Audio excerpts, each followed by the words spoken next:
So let's come to next point. What did you understand? आपको इससे क्या पता चला? Divide the class into 2 groups. आपको अपनी क्लास को 2 ग्रुप्स में डिवाइड कर लेना है. One student from a group has to give instruction silently with his hands only.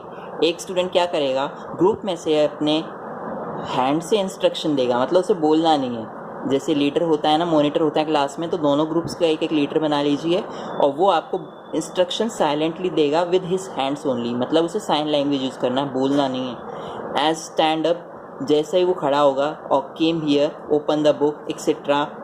तो ये कुछ इंस्ट्रक्शन है, खड़े हो जाओ, यहाँ आओ, open the book etcetera. The students of the other group will act according to the instruction given through science. दूसरे ग्रुप के स्टूडेंट्स खुद को क्या मानेंगे? वो खुद को डम एंड डीफ मानेंगे, मतलब बहरे या फिर गूंगे मान लेंगे. ओके. और उसकी साइन लैंग्वेज को आंखों से पहचान कर समझेंगे कि वो क्या कहना चाहता है. उसकी इंस्ट्रक्शंस जो हैं, यानी निर्देश इंस्ट्रक्शंस, वो थ्रू साइंस वो फॉलो करेंगे. ओके. ईजी है, सिंपलेस्ट है, आपको इंटरेस्टिंग लगेगा. So see students, the way you could understand the instructions through sign language. वो तरीका कौन सा है जिससे आप साइन लैंग्वेज को इजीली अंडरस्टैंड कर सकते हैं? The same way sign language is used for mute deaf people. तो जैसे आपको मैंने बताया कि आप 2 ग्रुप्स में डिवाइड हो जाएंगे और दोनों ग्रुप से एक एक लीडर होगा खड़ा. अब इसमें से ध्यान से सुनिए कि आप 2 ग्रुप्स बनाएं. एक में क्या है, इन 2 ग्रुप्स में से हाफ डीफ बन जाइए, बहरे, और हाफ डम बन जाइए, यानी कि गूंगे लोग.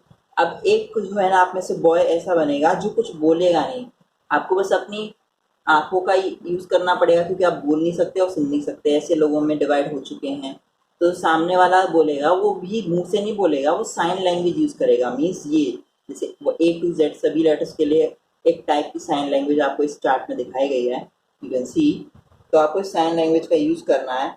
Below are given the pictures of sign language. So these pictures, and in the class you try to make your classmate understand your point without speaking. आप बिना बोले ही अपने सारे दोस्तों को इस लैंग्वेज के थ्रू आप क्या बोलना चाहते हैं वो आप अपने हैंड्स का यूज करके, फिंगर्स का यूज करके बोलेंगे. बट कैसे? ओनली हाथों की भाषा से, मुंह से या आंखों के इशारों से नहीं. ओके. नेक्स्ट. ऐसा क्यों? क्योंकि देखिए, हम में से पता नहीं, टाइम का कोई भरोसा नहीं होता है. We can't trust time, because वो कभी भी चेंज हो सकता है. आज हम देख सकते हैं, कल को ऐसा कुछ सकता है, भगवान ना करे. हम कुछ ऐसा झेल सकते हैं जिसमें हमें क्या झेलना पड़ सकता है, देख नहीं पाने वाली बात. समझ रहे हैं आप मेरे कहने का क्या मतलब है? आपने मूवीज देखी होंगी, उसमें कई बार एक्सीडेंट्स हो जाते हैं, कुछ ऐसा हो जाता है जिसकी वजह से सामने वाला व्यक्ति देख नहीं पाता है लॉन्ग टाइम के लिए, उसकी आंखें कभी नहीं लौटती. या कोई बचपन से डम होता है, यानी गूंगा होता है. कुछ लोग डीप होते हैं, या फिर वो हो जाते हैं किसी जोर की आवाज़ को सुनकर, तो हमें लाउड वॉइसेस भी नहीं सुनना चाहिए, या फिर कोई ऐसी चीज़ जो लोहे की भारी भरकम हो, उसे गिरने पर आसपास खड़ा नहीं होना चाहिए. अपने कानों को बचाना चाहिए, क्योंकि आपके कान के अंदर की जो मेम्ब्रेन होती है, झिल्ली होती है, वो एक पर्दे की बनी होती है. उस पर जैसे आप ढोल या फिर ड्रम को बजाती हैं तो उसमें आवाज़ होती है ना, एक पेपर सा होता है ऊपर लगा हुआ उस पर. ऐसे आपके कानों के अंदर बहुत ही पतली चीज़ लगी होती है, इसे बोलते हैं मेम्ब्रेन. ओके. जिससे आपको सुनाई देता है. ये जब क्या हो जाती है, डैमेज हो जाती है, मीन्स फट जाती है वो. ठीक है. तो वो पर्दा फट जाता है, फिर से तो लगा नहीं सकते हम लोग, फिर वो परमानेंटली आप डीप हो जाते हैं, या फिर आप पार्शियल डीप हो जाते हैं, एक कान से बहरे भी हो सकते हैं आप. कई बार ऐसा होता है. तो ऐसे टाइम पे हमें इस तरह की लैंग्वेज यूज में लेनी चाहिए, क्योंकि हमें बहुत सारी चीज़ें सुनाई नहीं देंगी. फिर दोनों ही कान चले गए तो बहुत दिक्कत होगी. एक कान गया तो कोई दिक्कत नहीं है, पर दोनों कान चले गए तब आप क्या करेंगे? आप कुछ भी नहीं सुन सकते. तो आपको साइन लैंग्वेज आनी चाहिए, चाहे वो फॉर ब्लाइंड्स हो या फिर फॉर डीफ्स हो या डम्स हो. Okay. My point is clear right now. So next come to next topic. और next topic,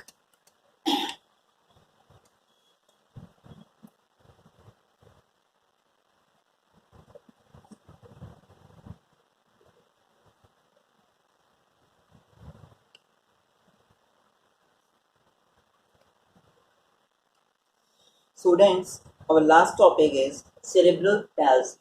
Cerebral palsy, yes. The name is too difficult to pronounce, right? Cerebral palsy क्या होता है? Have you heard this name? मेरे हिसाब से आपने अब तक नहीं सुना होगा।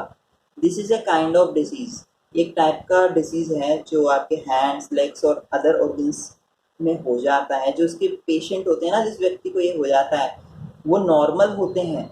मतलब क्या नॉर्मल होता है उनमें? Hands, legs and all other organs, but they don't function properly. लेकिन इनके हाथ पैर देखने में सब कुछ ठीक तो होता है इनका, बट वो काम सही से नहीं करते हैं।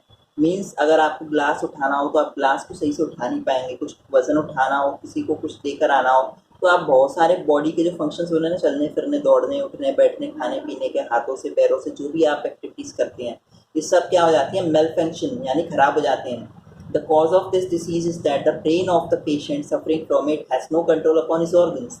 तो जो व्यक्ति होता है ना, वो अपने हाथ पाँव ये सब कैसे चलते हैं आप जानते हैं? आपके खाना खाने से नहीं चलते हैं ये, वो तो सिर्फ एनर्जी देता है बॉडी को।